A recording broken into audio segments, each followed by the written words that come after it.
বিসমিল্লাহির রহমানির রহিম। সম্মানিত দর্শক শ্রোতা, দিনী ভাই বোনেরা, আমি এখন আপনাদের সামনে আলোচনা করব প্রতি মাসে 3টি সিয়ামের ফজিলতের বিষয়ে, যেটাকে আমরা আইয়ামে বিদ হিসাবে জানি। তো এই সম্পর্কে আল্লাহ নবী সাল্লাল্লাহু আলাইহি ওয়াসাল্লাম বলেছেন, মান সামা সালাসাতা আইয়ামিন মিন কুল্লি শাহর ফাকাদ তাম্মা সাওমুশ শাহর।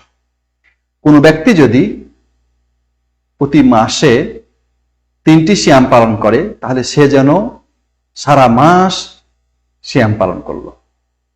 অন্য হাদিসে রয়েছে জারির বিন আব্দুল্লাহ থেকে, রাসূলুল্লাহ সাল্লাল্লাহু আলাইহি সাল্লাম বলেছেন, সিয়ামু সালাসাতি আইয়ামিন মিন কুল্লি শাহর সিয়ামুদ দাহরি কুল্লি। প্রত্যেক মাসে যদি কেউ 3টি করে সিয়াম পালন করে, তাহলে সে যেন সারা বছর সিয়াম পালন করলো।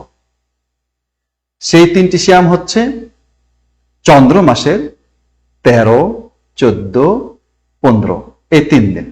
যেহেতু এই 3 দিনে চাঁদ পরিপূর্ণ হয় এবং পৃথিবী বিকশিত হয়, আলোকিত হয়, এজন্যে এই দিনের সিয়ামগুলোকে আইয়ামুল বিদ বলা হয়েছে। এটার আরেকটি ফজিলত আছে, সেটা হচ্ছে যে আল্লাহ নবী সাল্লাল্লাহু আলাইহি ওয়াসাল্লাম বলেছেন যে, আমি কি তোমাদেরকে জানাবো না যে কোন কাজ করলে তোমাদের অন্তর থেকে হিংসা, বিদ্বেষ এবং ক্রোধ দূর হয়ে যাবে?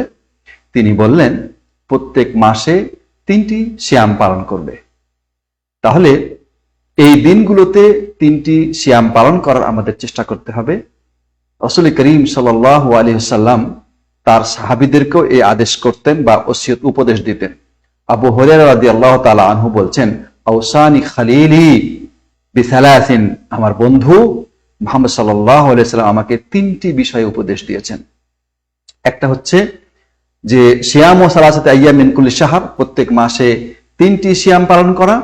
2 নম্বর হচ্ছে সালাতুদ দুহা, চাশতের 2 রাকাত সালাত আদায় করা। ওয়া আন উতিরা ক্বাবলা আন আনাম, ঘুমানোর পূর্বে যেন বিতির সালাত আদায় করে নেই। প্রাণপ্রিয় দিনী ভাই বোনেরা, আসুন আমরা চেষ্টা করি প্রতি মাসে এই 3টি সিয়াম 13, 14, 15, চন্দ্র মাসে 13, 14, 15 এই 3টি দিনের সিয়াম পালন করার চেষ্টা করি। আল্লাহ আমাদের সেই তৌফিক দান করেন, আমিন।